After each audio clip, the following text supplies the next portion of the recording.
Welcome back, I'm TJ. We're going to do a quick video today on the differences of the OMP protocol version of the M1 helicopter and the SFHSS protocol version of the M1 helicopter. Before we talk about the differences, what are the similarities? So both of these have DSM ports, they both have SBus ports. If you use external receivers, it will override the internal receivers.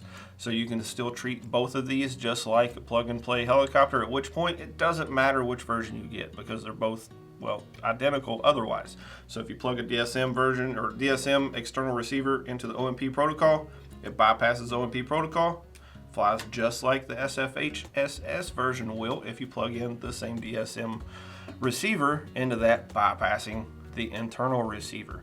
So that's going to be the same feature in both. Now what's the differences? So the OMPHobby protocol version, if you use the OMP protocol, so if you have a radio master, you bind up to this. The OMP protocol has its own internal, well, curves for throttle and pitch. So you can't change that.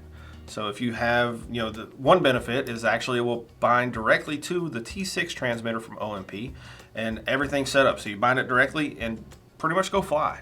It takes all the guesswork out of it. You don't need nothing fancy. It's great for beginners. And that's one of the reasons we love it. Now you can bind it directly to a radio master. However, when you do that, just follow along with the video we did before.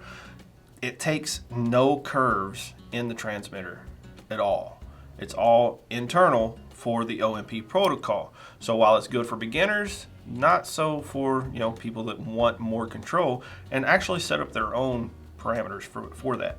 Now that takes us to the SFHSS version. Now if you have this version and you have a radio master and you bind it directly to the internal receiver for the SFHSS protocol, now you get the full run like you would if you used an external receiver. So you can set up your throttle curves, you can set up your pitch curves. There are no internal curves for SFHSS version.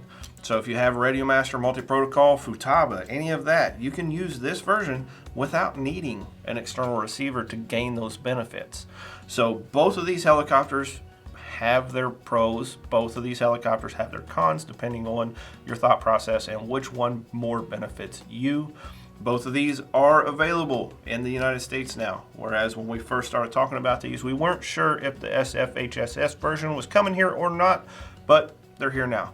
So I hope you learned something. The next video, or well, not necessarily next video, but the video coming up pretty soon is going to be how to set up your radio master with the SFHSS version of the M1.